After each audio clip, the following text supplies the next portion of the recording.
मालविका ने अपनी बात आगे रखते हुए कहा, नव्या, I want to tell you that I'm risking my reputation and my company's image on Rohan and on you too because company के मेंबर्स में रोहन को लेकर अब भी डाउट है।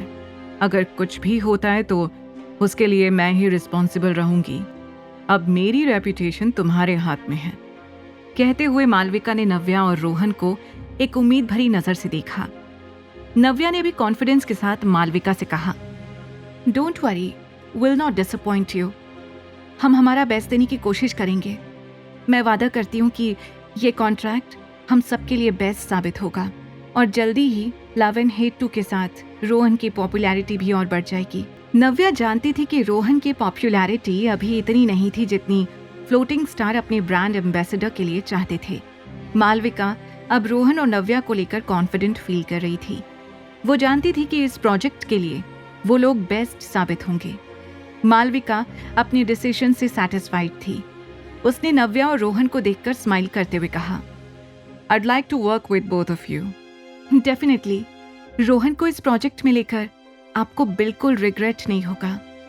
नव्या ने भी खुश होकर कहा, hope that will work, I believe in you. Malvika ने हंसते हुए कहा।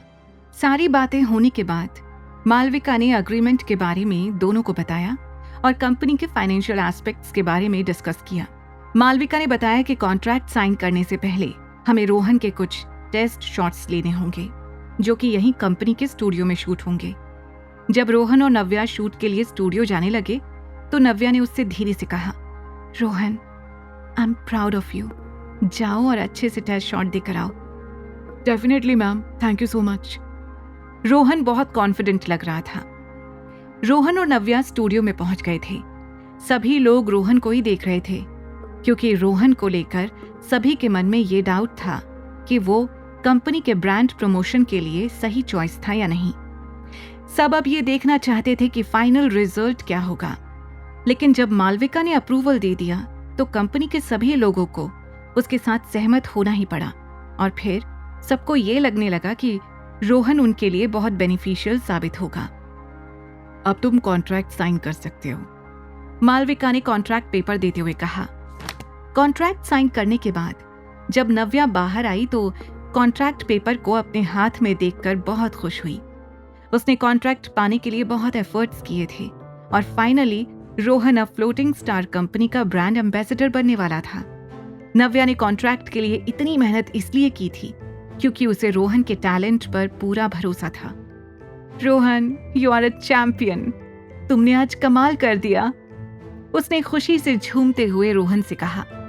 रोहन ने नव्या की तरफ देखकर थोड़ा शर्माते हुए कहा, मैंने कुछ नहीं किया ma'am, it's all because of your hard work. आप नहीं होती तो शायद ये पॉसिबल नहीं हो पाता। कॉन्ट्रैक्ट साइन होने की बात नव्या ने कॉल करके सारा को बता दी थी। सारा ये बात सुनकर बहुत एक्साइटेड थी और दोनों के आने का वेट कर रही थी। कुछ ही देर में जैसे ही नव्या और रोहन ऑफिस पहुंचे तो सारा ने खुशी से उछलकर उन्हें कॉन्ग्रेचुलेट करते हुए कहा, फाइनली आप दोनों ने कर दिखाया, कॉन्ट्रैक्ट हमें मिल गया। Should we celebrate tonight? Navya और रोहन को भी लगा कि इस खुशी में आज सेलिब्रेशन तो बनता है। सारा कुछ सोचकर बोली, हम आज बाहर डिनर पर चलते हैं। नव्या भी जाने के लिए हाँ बोलने ही वाली थी पर उसे अचानक सिटी गाला की पार्टी याद आ गई जिसमें वो अविनाश के साथ जाने वाली थी।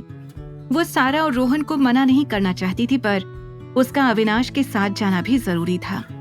इसलिए उसने थोड़ा उदास होते हुए कहा, आई एम सॉरी सारा, पर आज मैं तुम लोगों के साथ नहीं जा सकती। आज मुझे ऑलरेडी एक पार्टी में जाना है। हम तीनों किसी और दिन साथ में डिनर करेंगे। सारा और रोहन दोनों इस बात से थोड़ा उदास हो गए थे।